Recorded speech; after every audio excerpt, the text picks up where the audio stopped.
जय हिंद दोस्तों, स्वागत है आपके अपने YouTube channel talent zone official में। आज के इस क्लास में हम लोग एक बहुत ही इम्पोर्टेंट चैप्टर के बारे में डिस्कस करेंगे जिसका नाम है सदिश बीजगणित। सदिश बीजगणित को इंग्लिश में वेक्टर अलजेब्रा कहते हैं। और वेक्टर पढ़ने से पहले वेक्टर आप पढ़े होंगे फिजिक्स में क्लास 9th में, और फिर डिटेल से आपको 11th में फिजिक्स में पढ़ना है।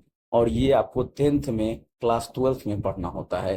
10th का 10वां चैप्टर है, एनसीईआरटी का 10वां चैप्टर है, तो सॉरी 12th का 10वां चैप्टर है। ये आपका सदिश है। सदिश देखिए, राशियां दो प्रकार की होती हैं। राशियां कितने प्रकार की होती हैं?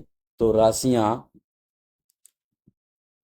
दो प्रकार की होती हैं। कौन कौन दो प्रकार की राशियां होती हैं? दो प्रकार की होती है। ध्यान से समझिए दोस्तों। पहला जो होगा वह आपका अदिश राशि होगा, दूसरा जो होगा वो आपको सदिश राशि होगा। दो प्रकार की राशि होती है, एक सदिश राशि होती है और एक अदिश राशि होती है। पहला जो है वो अदिश होगा, दूसरा आपका सदिश होगा। तो अदिश राशि उसे कहते हैं कि जिस राशि में आपको सिर्फ परिणाम पता हो, सिर्फ परिणाम, ओनली मैग्नीट्यूड, सिर्फ सिर्फ आपको क्या पता हो? परिमाण पता हो। जैसे परिमाण का मतलब होता है कोई भी न्यूमेरिकल वैल्यू पता हो, डायरेक्शन पता नहीं हो। इसमें आपको दोनों होता है, सदिश राशि में दोनों पता है। Magnitude, magnitude, MAGNI, magnitude plus magnitude के साथ डायरेक्शन इसमें पता होता है, दिशा। यानी कि परिमाण प्लस दिशा दोनों पता होता है, उसको कहते हैं सदिश राशि।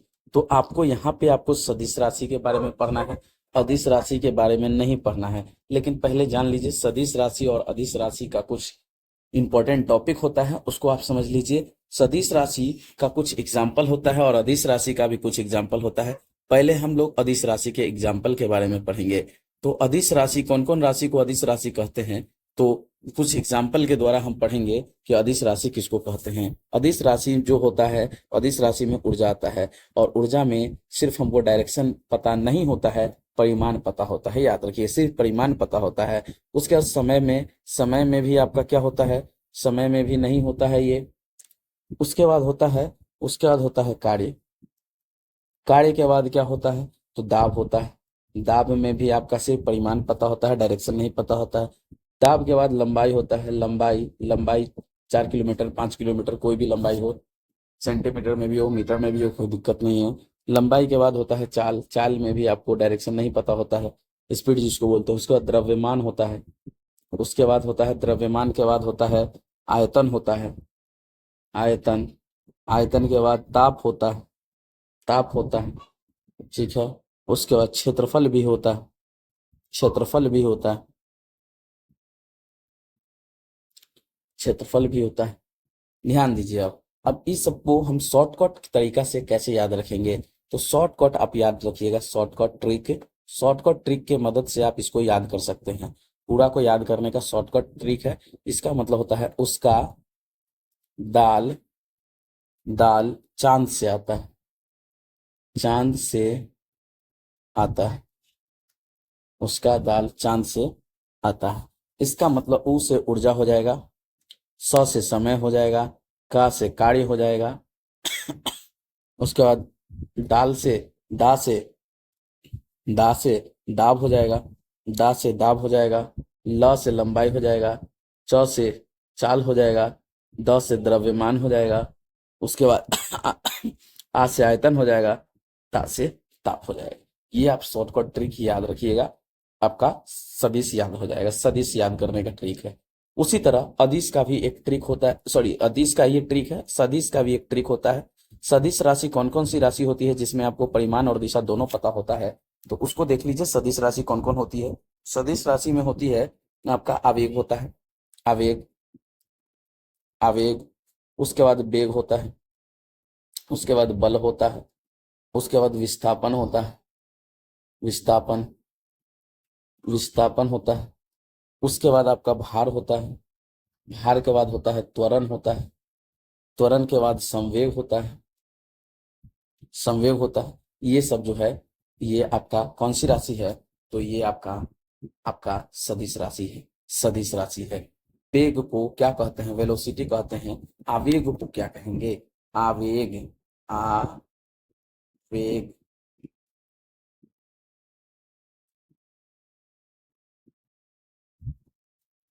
आवेग को इम्पल्स कहते हैं। क्या कहते हैं? इंग्लिश याद रखिए, इम्पल्स। वेग को क्या कहते हैं? डिस वेग को क्या कहते हैं? वेग।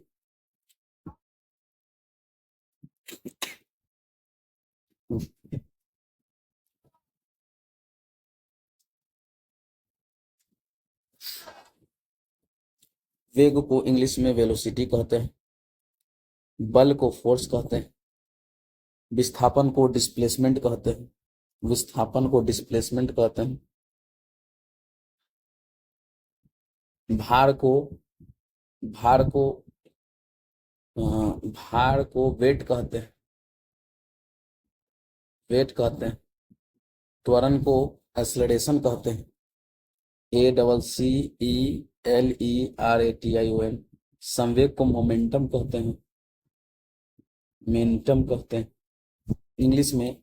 यहाँ पे देख लीजिए इसका इंग्लिश। ऊर्जा को इंग्लिश में क्या कहते हैं? तो ऊर्जा को इंग्लिश में क्या कहते हैं? Energy, energy. समय को टाइम कहते हैं, कार्य को फोर्स कहते हैं, दाब को प्रेशर कहते हैं,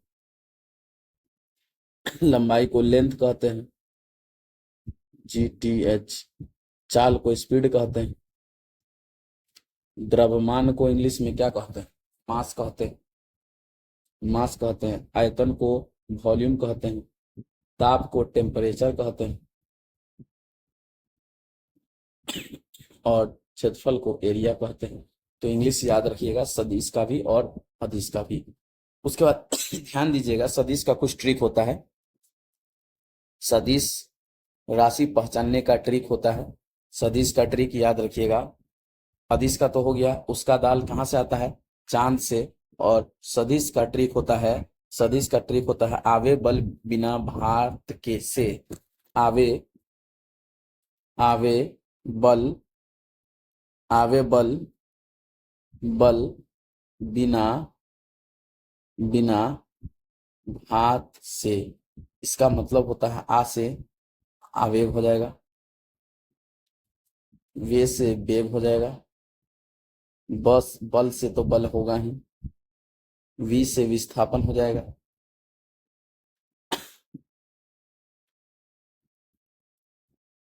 विस्थापन।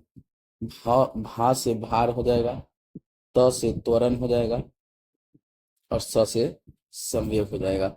ये ट्रिक आप याद रखिएगा, आपके एग्जाम में पूछे जाते हैं इस तरह के क्वेश्चन। तो सदिश और अदिश को याद करने का शॉर्टकट ट्रिक ये हो गया। देख लीजिए कुछ टर्म जो है इंपॉर्टेंट आप समझिए। यहाँ पे भी अदिश राशि दिया हुआ है। लंबाई, लंबाई को लेंथ कहते हैं, लंबाई को लेंथ कहते हैं। द्रव्यमान, द्रव्यमान को इंग्लिश में क्या कहते हैं? द्रव्यमान का इंग्लिश होता है मास। ठीक है। समय को टाइम कहते हैं, दूरी को डिस्टेंस कहते हैं, गति को स्पीड कहते हैं, क्षेत्रफल को एरिया कहते हैं, आयतन वॉल्यूम होता है, तापमान टेम्परेचर जिसको कहते हैं, कार्य को फोर्स कहते हैं, धन का मतलब पॉजिटिव हो गया, वोल्टता क्या हो गया? वोल्टता, वोल्टता हो गया। उसके बाद घनत्व हो गया, उसके बाद प्रतिरोध हो गया, प्रतिरोध। ये सब जो है ये सब आपका अदिश राशि है। ये सब कौन सी राशि है? ठीक है दोस्तों। अब देखिए वोल्टता जो है, वोल्टता को इंग्लिश में वोल्टेज कहा जाता है। वोल्टता को इंग्लिश में क्या कहते हैं? तो वोल्टेज कहते हैं। तो याद रखिएगा इसको वोल्टेज कहते हैं। घनत्व को इंग्लिश में डेंसिटी कहते हैं, डेंसिटी कहते हैं। उसके बाद प्रतिरोध को क्या कहते हैं? तो रेसिस्टेंस कहते हैं, रेसिस्टेंस। ये जो है ये सब अदिश राशि है। अब देखिए कुछ सदिश राशि के बारे में पढ़िए। सदिश राशि जैसे विस्थापन, विस्थापन को इंग्लिश में क्या कहते हैं? देखिए डिस्प्लेसमेंट यहाँ लिखा हुआ है, डिस्प्लेसमेंट होता है। उसके बाद वेग को क्या कहते हैं? तो वेग को वेलोसिटी कहा जाता है, वेलोसिटी कहते हैं। त्वरण को एक्सेलरेशन कहा जाता है। एक्सेलरेशन देखिए, त्वरण को एक्सेलरेशन कहते हैं। उसके बाद क्या है, बल को फोर्स कहा जाता है, भार को वेट कहते हैं, संवेग को मोमेंटम कहते हैं, विद्युत क्षेत्र की तीव्रता, विद्युत क्षेत्र की तीव्रता, तो विद्युत क्षेत्र की तीव्रता को इंग्लिश में कहते हैं इलेक्ट्रिक फील्ड स्ट्रेंथ, या फिर इलेक्ट्रिक फील्ड इंटेंसिटी कहते हैं। इलेक्ट्रिक फील्ड इंटेंसिटी कहते हैं, याद रखिए दोस्तों। Electric field, electric ELECTRIC, electric field intensity, intensity, विद्युत क्षेत्र की तीव्रता। ये जो है ये आपका कौन सा राशि है, तो ये आपका सदिश राशि होता है। ठीक है, अब ध्यान से देखिए दोस्तों, देखिए यहाँ ध्यान दीजिएगा, कह रहा है कुछ आधारभूत संकल्पनाएं, सम बेसिक कॉन्सेप्ट होता है। मान लीजिए कि किसी तल या फिर त्रिविमीय क्या होता है, तो 3D जिसको कहते हैं। अंतरिक्ष में एल कोई रेखा है, तीर से निशानों की सहायता से इस रेखा को दो दिशाओं में प्रदान की जाती है। दो दिशाओं, जैसे ये इस तरह का डायरेक्शन है, यानी कि इस तरह आपका आगे बढ़ रहा है ये, लेकिन ये इस तरह का डायरेक्शन है, ये इधर से आ रहा है। अब देखिए यहाँ पे ध्यान दीजिए, तो ये जो ऐसे जा रहा है, ए पॉइंट से बी पॉइंट तक गया, और ये पूरा रेखा का नाम एल है, तो इसका मैग्नीट्यूड हम ए वेक्टर से दिखा सकते हैं। कितना से दिखा सकते हैं, ए वेक्टर से। कहता है कि परिभाषा देखिए क्या कहता है, एक परिभाषा देख लीजिए। कहता है एक ऐसी राशि जिसका परिमाण एवं दिशा दोनों होता है, सदिश राशि कहलाती है। सदिश राशि कहलाती है। इसको ए बी पर एरो देके दिखाया जाता है, इसको या फिर स्मॉल ए से सूचित किया जाता है। ए बी पर एरो दीजिए, या फिर इसका नाम दे दीजिए स्मॉल ए से सूचित किया जाता है। वह बिंदु ए जहां से सदिश ए बी प्रारंभ होती है, प्रारंभिक बिंदु कहलाती है। प्रारंभिक बिंदु कहां से कहलाएगा, जैसे ए से बी, कोई रेखा ए से बी की ओर जाता है, तो ए से शुरू हुआ और बी तक गया, तो ए को प्रारंभिक रेखा कहेंगे, और बी जो है वह समाप्त होती है बी पर, तो बी को अंतिम बिंदु, फाइनल पॉइंट इंग्लिश में कहा जाता है। इस सदिश के प्रारंभिक और अंतिम बिंदु के बीच की दूरी को परिमाण कहते हैं। बीच की दूरी सदिश का क्या होता है, परिमाण होता है, या उसको लंबाई कह सकते हैं। इसको ए बी मोड से दिखाया जाता है, या फिर स्मॉल ए मोड से दिखाया जाता है, याद रखिएगा। और कभी भी लंबाई कभी भी ऋणात्मक नहीं होती है, इसलिए संकेत में इसको इस तरह लिखा जाता है, यानी कि मोड ए जो है 0 से छोटा नहीं होगा। क्यों नहीं होगा, इसका अर्थ होता है, इसका अर्थ नहीं है इसका कोई अर्थ नहीं है, याद रखिएगा दोस्तों। क्यों, कभी भी ऋणात्मक नहीं होता है लंबाई। देखिए अब अगला टॉपिक है आपका स्थिति सदिश। स्थिति सदिश को इंग्लिश में क्या कहते हैं, तो स्थिति सदिश को इंग्लिश में पोजीशन फैक्टर कहा जाता है। क्या कहते हैं, पोजीशन फैक्टर। तो देखिए त्रिविमीय यानी कि दक्षिणावर्त समकोणीय निर्देशांक पद्धति को स्मरण कर कीजिए।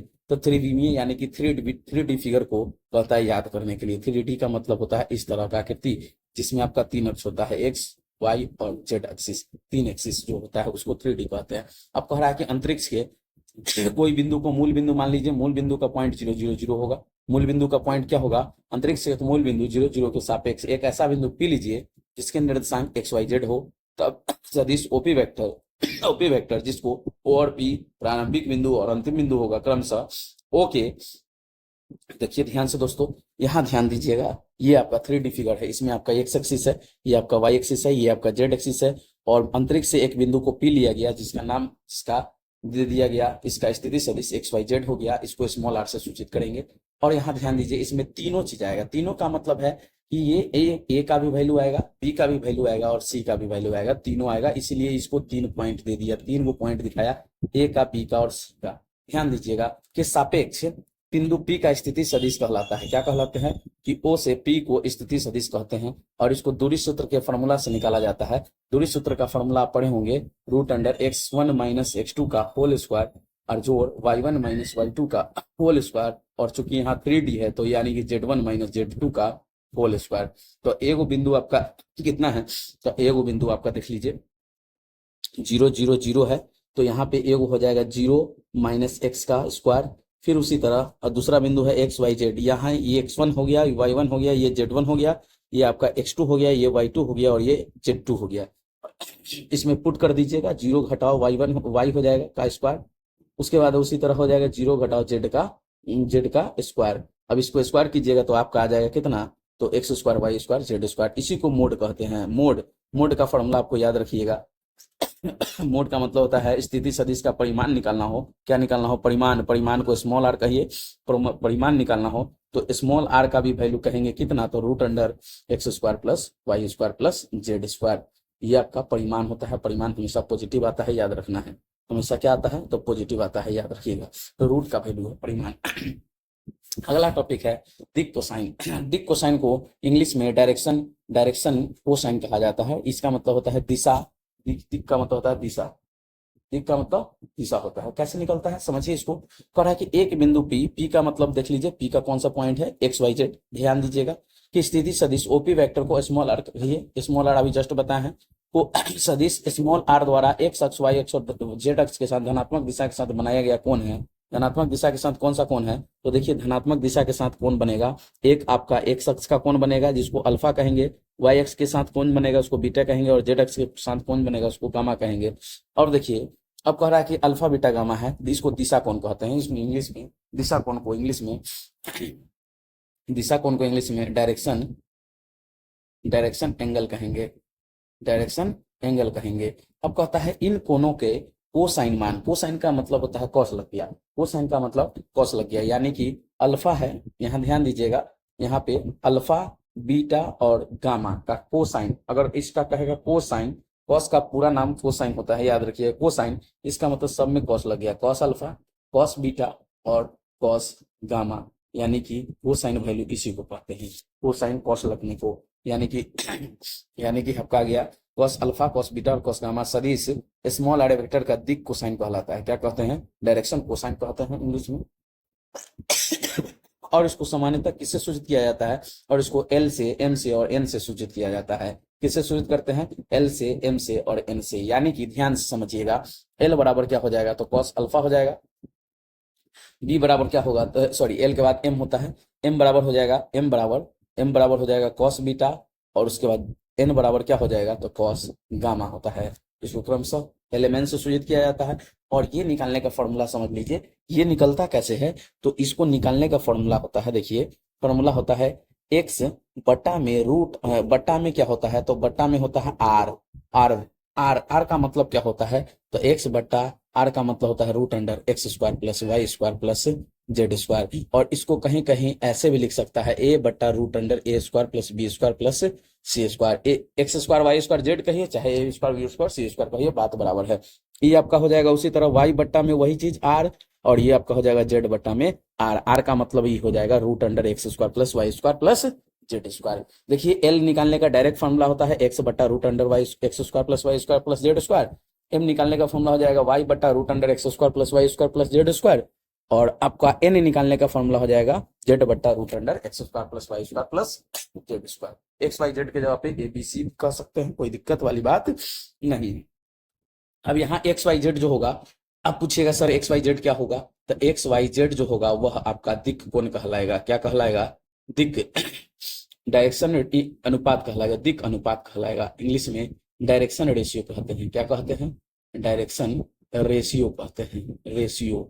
और या तो एक्स वाई जेड कहिए, या कहिए क्या, या क्या कह सकते हैं, ए बी सी कहेंगे। ए बी सी को दिक अनुपात कहते हैं, और एल एम एन को क्या कहते हैं, दिक कोज्या कहते हैं। क्या कहते हैं, दिक कोज्या। इंग्लिश में direction ratio, direction cosine, direction cosine, cos का हिंदी, कॉस को हिंदी में कोज्या कहा जाता है, इंग्लिश में कोसाइन, पूरा नाम कोसाइन होता है।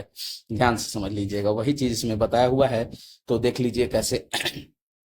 हाँ, कॉस अल्फा का वैल्यू बता दिया, एक्स बट्टा कितना, तो आर, आर का मतलब आर के जगह पे मोड आर का भी प्रयोग किया जा सकता है, ठीक है। यानी कि उसी तरह कॉस बीटा का निकल जाएगा वाई बट्टा इतना, और कॉस गामा का निकल जाएगा, कॉस का फॉर्मूला होता है बी बटा एच, बी बटा एच। तो देखिए बी कहाँ है, अल्फा अगर निकालना हो तो 90 डिग्री का एंगल बनेगा, तो बी बाई एच हो जाएगा। बी कहाँ है देख लीजिए, ये आपका आधार हो गया, कर्ण आपका पता ही है, यहाँ पे ये वाला कर्ण होता है, ये वाला ये जो है, ये जो लाइन गया है ये क्या होता है, कर्ण होता है। ध्यान से समझ लीजिए। उसके बाद देखिए क्या कहता है, उसके बाद क्या कहता है, अगर आपको एक्स वाई जेड निकालना हो तो क्या होगा, अगर आपको एक्स वाई जेड निकालना हो तो क्या होगा, तो देखिए x निकालने का फॉर्मूला अगर निकालना हो, x y और z पूछा जाए क्या होगा, तो x निकालने का फॉर्मूला होता है LR, y निकालने का फॉर्मूला होता है MR और z निकालने का फॉर्मूला क्या होगा, NR। ये फॉर्मूला हो जाएगा एक्स वाई जेड, यानी कि एक्स वाई जेड को निर्देशांक कहते हैं। आइए देखिए निर्देशांक निकालने का फॉर्मूला दे दिया यहाँ पे। अगर आपसे P का निर्देशांक पूछा जाए, इस प्रकार P के निर्देशांक को LR, MR और NR के रूप में अभिव्यक्त किया जाता है। दिक् कोसाइन के अनुपात को LR, MR और NR यानी कि R के दिक् अनुपात कहते हैं, दिक् अनुपात कहते हैं, यानी कि दिक् अनुपात एक्स वाई जेड को दिक् अनुपात कहिए, तो ये दिक् अनुपात निकालने का फॉर्मूला हो जाएगा। इसको मैं यहाँ लिख देता हूँ, ये यहाँ देखिए दिक् अनुपात निकालने का ये फॉर्मूला हो गया, दिक् अनुपात। ठीक है दोस्तों, दिक् अनुपात निकलेगा, ये दिक् अनुपात निकालने का फॉर्मूला हो गया। इंग्लिश में डायरेक्शन रेशियो कहते हैं दिक् अनुपात, और इसको याद रखिएगा, इसको क्रमशः ABC से भी सूचित किया जाता है। देखिए वही चीज हम बताए हैं, इसको A कह सकते हैं, B कह सकते हैं, C कह सकते हैं, ABC से भी सूचित कर सकते हैं, कोई दिक्कत वाली बात नहीं है। और हमेशा एक फॉर्मूला और याद रखिएगा कि तीनों का अगर स्क्वायर करके अगर जोड़ते हैं, यानी कि डायरेक्शन और कोसाइन को अगर स्क्वायर करके जोड़ते हैं तो उसका वैल्यू हमेशा 1 आता है, हमेशा 1 आता है। इस बात को याद रखना होगा। देख लीजिए यहाँ पे हम नोट कर सकते हैं कि L² M² प्लस N² 1 आता है, लेकिन याद रखेंगे ये डायरेक्शन अगर रेशियो को अगर आप स्क्वायर करके जोड़िएगा तो 1 नहीं आएगा। किसको जोड़ना है, तो डायरेक्शन, ये आपका डायरेक्शन कोसाइन है, डायरेक्शन कोसाइन है LMN, और ये है आपका ABC। डायरेक्शन क्या है, तो डायरेक्शन रेशियो है। क्या कहते हैं इसको, डायरेक्शन रेशियो कहते हैं। अब अगला टॉपिक है सदिश के प्रकार।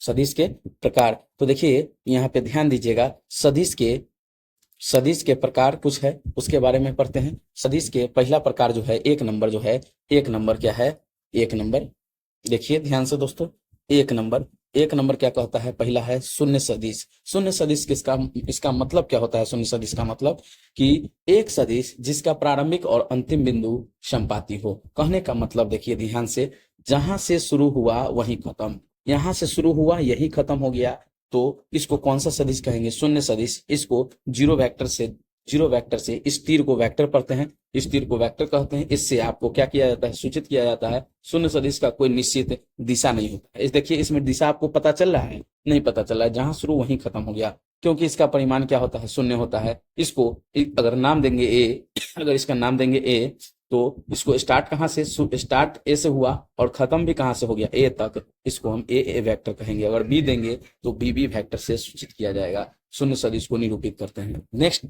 दूसरा है आपका मात्रक सदिश। मात्रक सदिश को इंग्लिश में यूनिट वेक्टर कहते हैं। इस वेक्टर का परिमाण, इसका मतलब मैग्नीट्यूड हमेशा 1 होगा। मैग्नीट्यूड यानी कि 1 होगा, उसको हम क्या कहेंगे, मात्रक सदिश। और मात्रक सदिश का फॉर्मूला आपको याद रखिएगा, ए कैप। मात्रक सदिश को ए कैप से सूचित किया जाता है, और ए कैप मात्रक सदिश को ए कैप से सूचित करते हैं। ए कैप का फॉर्मूला होता है a vector by mod a vector. ध्यान दीजिएगा, यहाँ लिख देते हैं, ए कैप बराबर ए वेक्टर बटा में मोड ए वेक्टर। ये आपका मात्रक सदिश कहिए या फिर इसको इकाई सदिश कहिए, बात वही है। इकाई सदिश कहिए या फिर मात्रक सदिश कहिए, इसको इकाई सदिश भी नाम याद रखिएगा, इकाई सदिश। इसको इंग्लिश में यूनिट वेक्टर कहते हैं। ठीक है, अगला सदिश के बारे में पढ़िए, सह आदिम सदिश को इनिशियल वेक्टर। 2 अथवा अधिक सदिश जिसका एक ही प्रारंभिक बिंदु हो। जैसे देखिए ये सदिश ऐसे गया, इसको ऐसे भेज दिए, इसका नाम स्मॉल ए, इसका नाम स्मॉल बी। 2 सदिश है जिसका स्टार्टिंग पॉइंट एक के वो है, इस पे 0 से शुरू हुआ, उसको क्या कहेंगे, तो सह आदिम। यानी कि ए तथा बी जो होगा, ए तथा बी क्या होगा, तो को इनिशियल होगा। को इनिशियल का मतलब हो गया सह आदिम वेक्टर, सह आदिम सदिश होगा। क्यों, क्योंकि दोनों का स्टार्टिंग पॉइंट एक ही पॉइंट पर है, जो ओ से शुरू हो रहा है दोनों। अगला सदिश किसको कहेंगे, तो अगला सदिश है आपका, ये आपका तीसरा हो गया, ये आपका चौथा है संरेख सदिश। इंग्लिश में कोलिनियर वेक्टर। 2 अथवा अधिक सदिश एक ही रेखा के समानांतर हो। मान लीजिए ये रेखा है, और ई आपका एक सदिश आपका ए है, और एक सदिश आपका ये है, आपका बी है। देखिए ये तीनों एक दूसरे के समानांतर है, यानी कि इस वाले लाइन के समानांतर ये भी है और ये भी है। तो दो या फिर दो से अधिक सदिश जो एक ही रेखा के समानांतर होता है उसको संरेख सदिश कहते हैं। यानी कि ए बी जो है वो संरेख है। संरेख का मतलब जो समानांतर हो, इंग्लिश में पैरेलल होगा।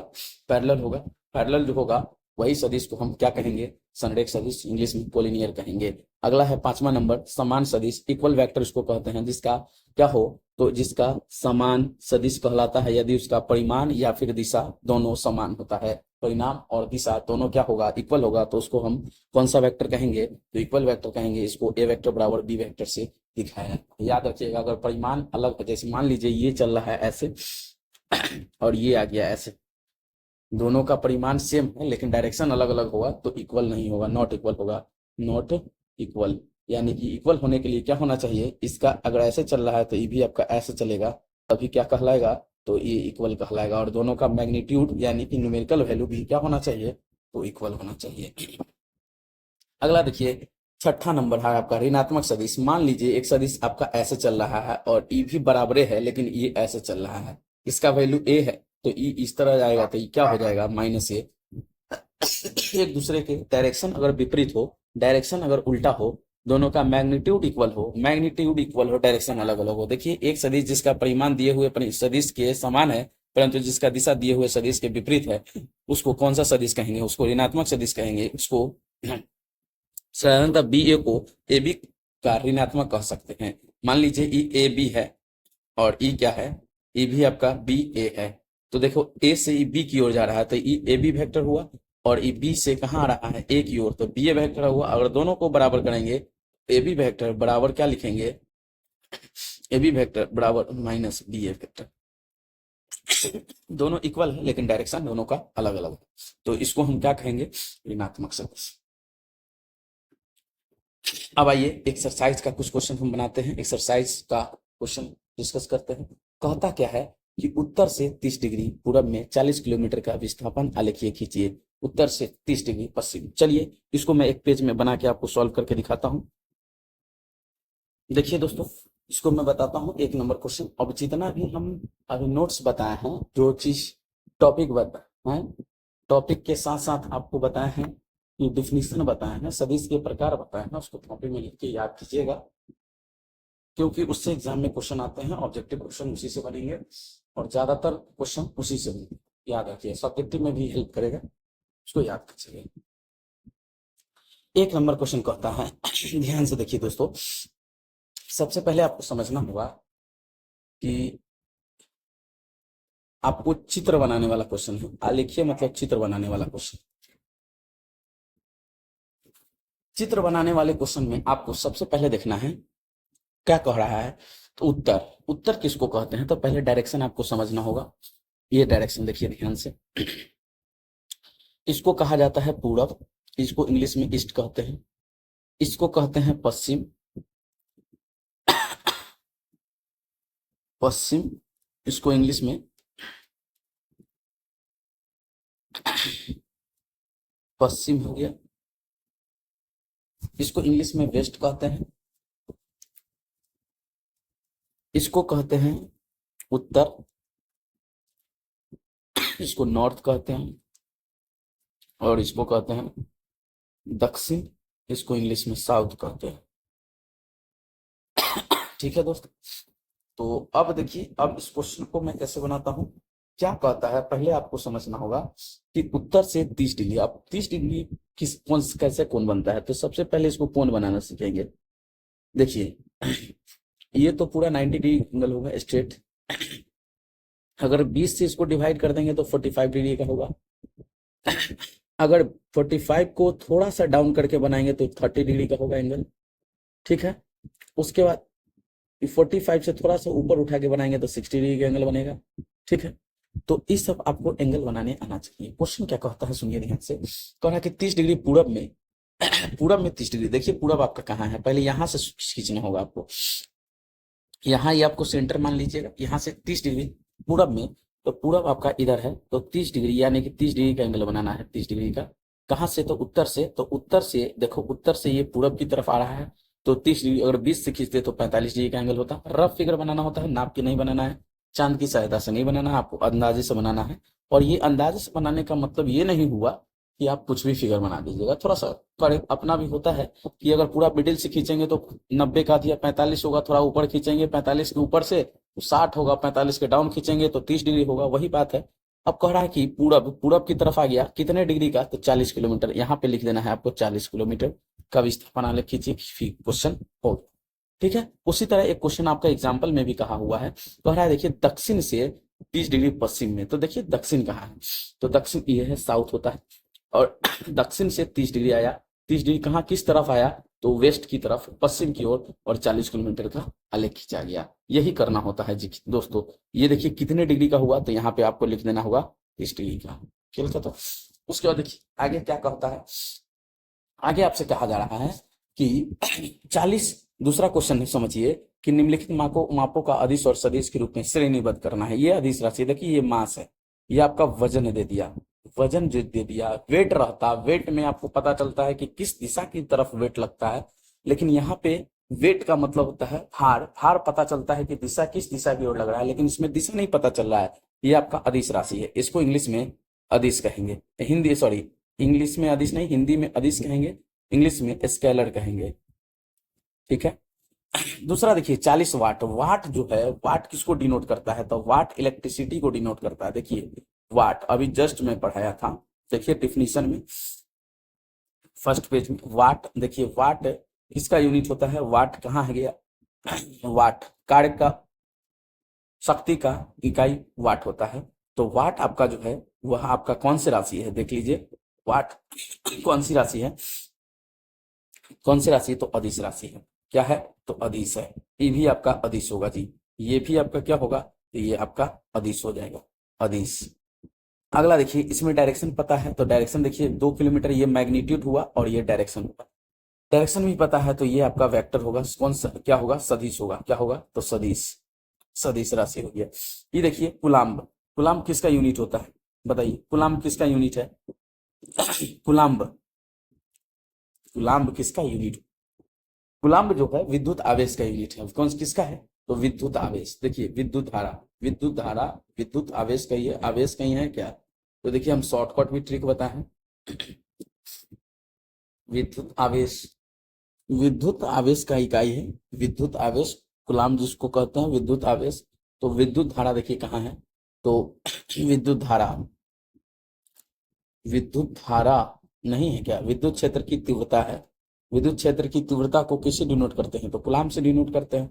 विद्युत क्षेत्र की तीव्र, आवेश को इंग्लिश में, आवेश जो है, आवेश का यूनिट होता है कुलाम्ब, आवेश को इंग्लिश में चार्ज कहते हैं, और ये चार्ज जो है वह इलेक्ट्रिक स्केलर क्वांटिटी है, यानी कि अदिश राशि, अदिश राशि है। और ये देखिए वेलोसिटी का यूनिट है, वेलोसिटी विस्थापन जिसको कहते हैं, यह सदिश राशि होता है, सदिश राशि होता है। 40 डिग्री किधर है, किस दिशा की ओर नहीं पता है, तो अदिश राशि हो जाएगा। चलिए उसी तरह काल, समय, समय कौन सी राशि है, तो अदिश राशि है, अदिश है।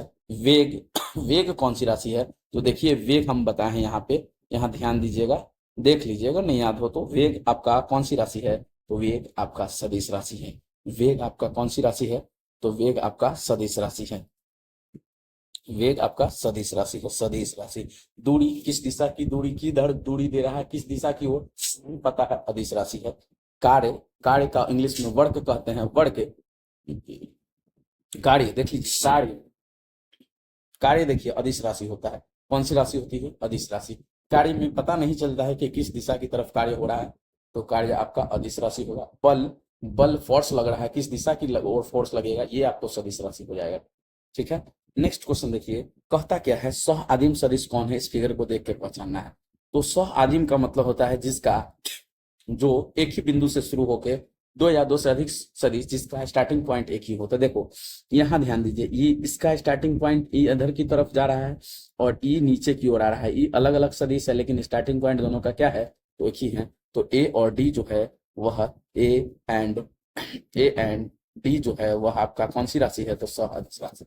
समान सदिश किसको कहेंगे, इसका परिमाण और दिशा दोनों इक्वल हो। देखो ये इधर की ओर जा रहा है, ये इधर की ओर जा रहा है, दोनों का नहीं इक्वल, लेकिन ई नीचे की ओर आ रहा है, ई भी नीचे की ओर आ रहा है, दोनों का, दोनों वर्ग है और दिया हुआ है क्वेश्चन में वर्ग है, तो इसका मैग्नीट्यूड बराबर होगा और इसका भी मैग्नीट्यूड क्या होगा, बराबर होगा। दोनों का मैग्नीट्यूड बराबर होता है, वर्ग में सभी भुजा बराबर होता है, तो बी और डी क्या होगा, तो बी और डी समान सदिश कहलाएगा। कह रहा है कि संरेख परंतु असमान। संरेख है, संरेख का मतलब समानांतर है, समानांतर मतलब समान अंतर पे दोनों को आपस में आगे बढ़ाने पर कभी नहीं मिले, उसको समानांतर कहते हैं। तो संरेख है परंतु असमान है, मतलब डायरेक्शन अलग अलग है। तो देख लीजिए, ई इसके समानांतर है लेकिन दोनों का डायरेक्शन अलग अलग है, यानी कि ए और सी हो जाएगा, ए और सी हो जाएगा, संरेख है परंतु असमान। आगे देखिए 5 नंबर क्या कह रहा है, उत्तर सत्य अथवा असत्य के रूप में दीजिए।